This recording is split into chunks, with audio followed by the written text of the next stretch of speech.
Hello and thanks for joining us at interest.co.nz. I'm Janae Tibshirani and today I'm joined by the ACT leader, David Seymour. Hello, David. G'day. Thanks for your time. Thank you. Look, I firstly just want to get straight into a bit of an economics chat. ACT really sort of stands out in the political spectrum at the moment because you are one of the only party that thinks the sort of solution to overcoming this economic crisis is by slashing taxes, but also slashing expenditure hugely.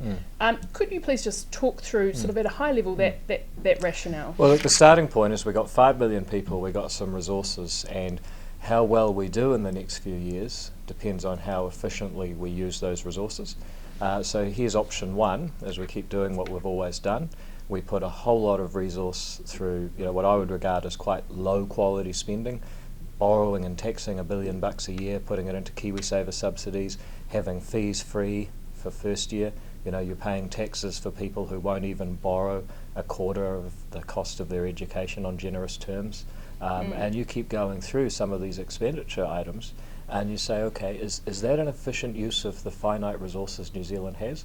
ACT says it is not, that we should let people keep more of the money they earn because they'll spend it better, and overall we're going to come out of this stronger because we'll be using the assets and resources that we have more efficiently if we let the people that earned it make more of the decisions. Okay, the tax cuts that you're proposing are really significant, and as a temporary measure you're proposing that GST rate be cut from 15 to 10%.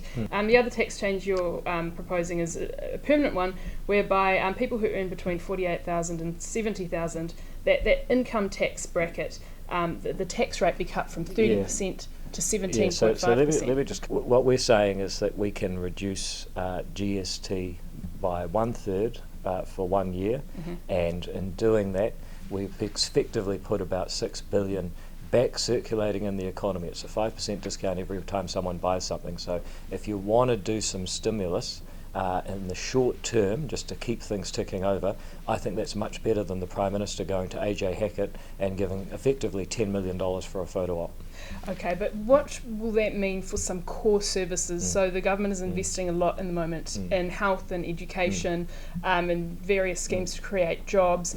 I mean, people might be concerned that actually sort of health, education, those core things will So people can look at our 5-point plan for restarting the economy, and hopefully it'll be linked under this video if we're lucky. And it shows how we would reduce expenditure in quite a lot of different ways, by about $7 billion. Would reduce taxation by about $4 billion in the long term, by about $3 billion, leaving $4 billion of savings overall. And that is achieved without touching education, without touching health. So what we're doing is we're getting rid of what we regard as poor quality spending, letting people keep more of their money, and leaving education and health untouched. Because here's the real danger, is that by the end of this decade, if we keep borrowing the way we are going to find that the interest on our debt is greater than the cost of the education budget, and that's the real threat to health and education. I mean, some of these cuts though that you're proposing are sort of cut to the winter energy payment, taking away interest-free student loans, fees-free tertiary education, Kiwi Build of course, returning benefits to pre-COVID levels, abolishing KiwiSaver subsidies.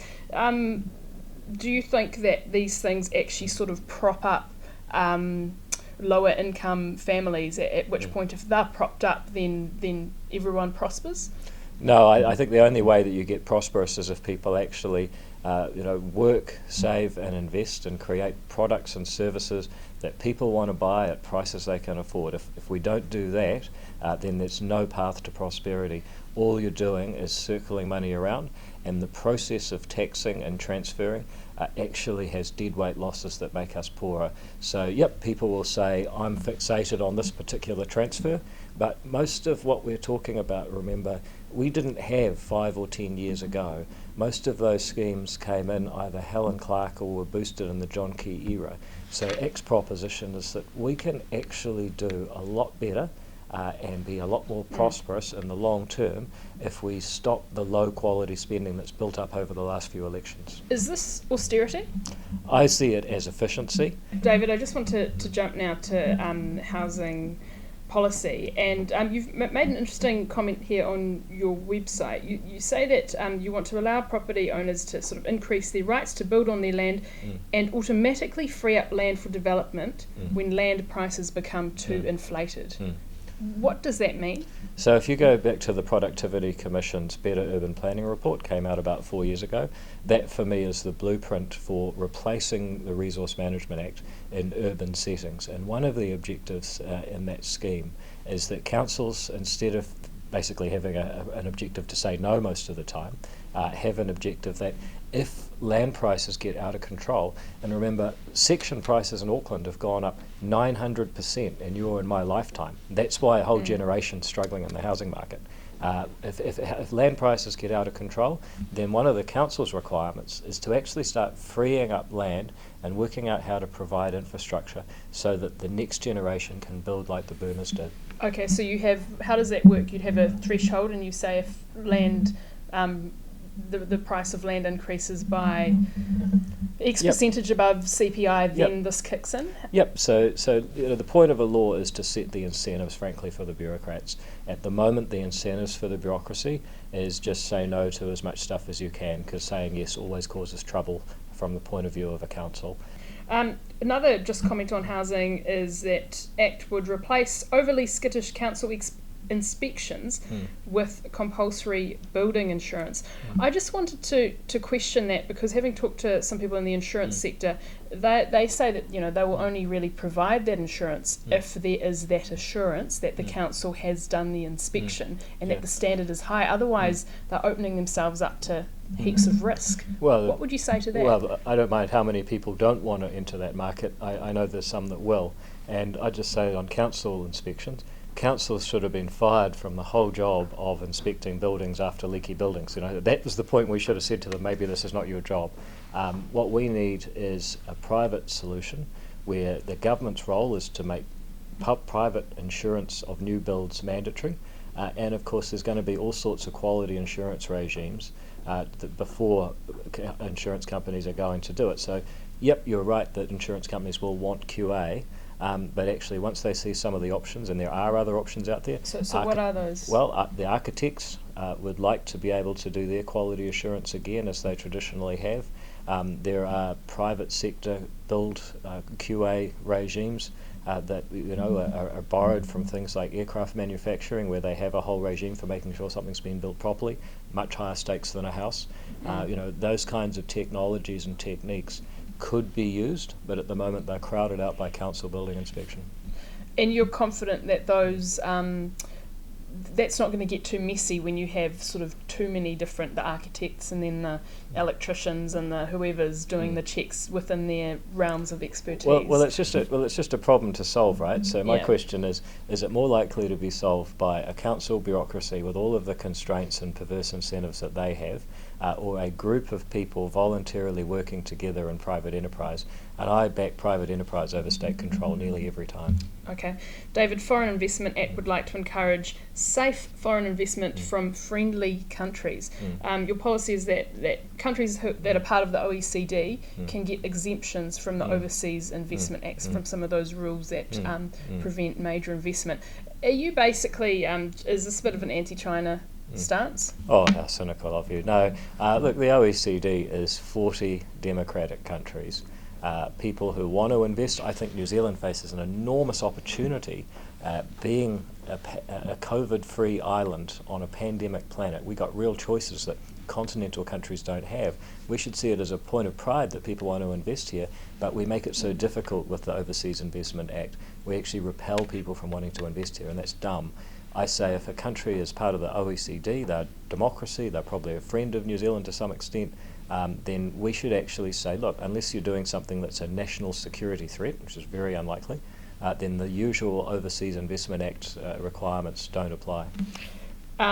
What about foreign investment in residential property? So this is not the large-scale sensitive land stuff that's captured by the Act, it's just mum and dad sitting in England who would like a investment property in New Zealand. Well, if that's what they'd like to do, then they should go for it. But just bear in mind that we've been through all this. We tried to ban investment in residential property. It's had very little effect. on the price of property over the last 3 or 4 years since it's been in place, or 2 or 3 years, sorry. What it has done, it's actually made it a lot harder for property developers and people who are building, because often when people are building or developing property, they need capital, and we made it harder for them to get it with the Overseas Investment Amendment Bill that we put through a couple of years ago. So I'm not in favour of trying to stop foreign investment. I am in favour of getting to the stage where houses are so easy to build in New Zealand that they're not something you'd want to speculate in. There are, though, exemptions in the current rules for foreigners want to build houses in New Zealand. So it's not sure there are, but can you explain to me how they all work right now? I mean, no one can. Yeah, exactly. Jumping onto welfare, a new policy the Act has is an employment insurance scheme. So this is if you lose your job, you can get up to 55% of your average weekly earnings back. And this is capped at $60,000 a year, and there's also rules so that basically the amount of time that you can get this for depends on the length of time that you've worked. Could you explain the rationale behind this, and I guess the influence that this sort of COVID environment that we're in has had on us? Absolutely. So look, the COVID environment means a lot of people have lost jobs, people who may not have thought they'd be unemployed.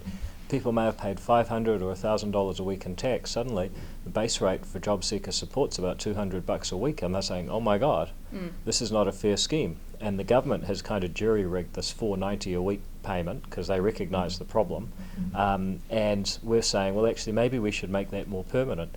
So instead of having a very low rate that you can basically sit on forever if you want to, and some people do, have a time-limited benefit where you get something back in proportion to what you paid in and the time that you paid in for. The government's COVID income relief payment has been criticised for creating a two-tier welfare system. Now, this is just a temporary measure. This and your one would be permanent. I mean, does that not just create an even sort of an exacerbated two-tier welfare system whereby if some high earner loses their job, they get looked after much better than a low income earner? Well, I wouldn't say it's two-tier. I would say it's a million different tiers, because everybody gets paid out at the rate that they pay in. I think that's fair. Now, if you're worried about people having different levels of income, there's solutions to that, but they haven't worked very well in North Korea or Russia or anywhere else they've been tried. So I don't have a problem with a system that pays out in proportion to what people pay in. In fact, I think that's fairer than having one payout rate, despite the fact that people make very different contributions. You don't think that just exacerbates, inequality? It's like if you lose your job, you're unemployed, regardless of what you previously did? Well, I guess if we want equality as our goal, we should just pay everybody the same in the first place. I'm not interested in that sort of politics. Other changes to welfare include having an electronic income management system, and this basically means that the government would control what some types of beneficiaries, how they spend their benefits. No doubt this will also be criticised for sort of taking away some of the dignity that these people have to choose how they spend their money. Well, well, first of all, it's not their money. It's a payout from a scheme that has certain rules. So there's already a lot of rules around welfare receipt and what you have to do to keep getting it and so on. But here's the thing. What we know is that taxpayers pay a huge amount of money in, and people take out the cash and spend it on the wrong things. And the people that are the real victims of that, not actually those taxpayers, but the kids that were supposed to be getting the benefits. So our policy is electronic income management. It's used for youth beneficiaries in New Zealand already. It's been trialled very successfully in Australia. And what it does is it means we will track your spending. We will use modern technology to make sure that the resources that you're getting from the taxpayer are used to benefit the people, the kids in particular. Here's just one little example. People being made homeless by failing to pay their rent is a huge problem. This kind of technology allows us to make sure rent gets paid. Then we can solve other problems, because it's much easier to solve people's problems if they've got a roof over their head. Okay, and other types of beneficiaries like superannuitants, we don't need to track their spending? Well, in my view, superannuation is something that happens towards the end of your life. You don't get your spending tracked if you are on employment insurance. It's only if you are a long-term beneficiary who's used up all of their time limits and other benefits, it's the last option to fall back on, and at that point you've had so many chances. I think it's reasonable to say this person needs more help and support, but frankly also needs more control over how they're spending their resources given to them by the taxpayer. Okay. David, finally a political question. What's happening in Epsom? Are you talking to National? We don't have some sort of an arrangement on the table. No, at this point? I've never talked to National about Epsom. I don't know why you think I would. I talk to the voters, and my proposition to the voters is, number one, even my worst enemies admit that I'm a very good local MP. Number two, if you elect the ACT candidate, then you get me, and at this point, according to current polls, anywhere from 4 to 7 additional ACT MPs into Parliament, and that's got to be a good deal because Epsom people know a 2-for-1 when they see it. David Seymour, thank you so Thank much you. for your time. Appreciate it. And I'm Janae Tibshirani from interest.co.nz.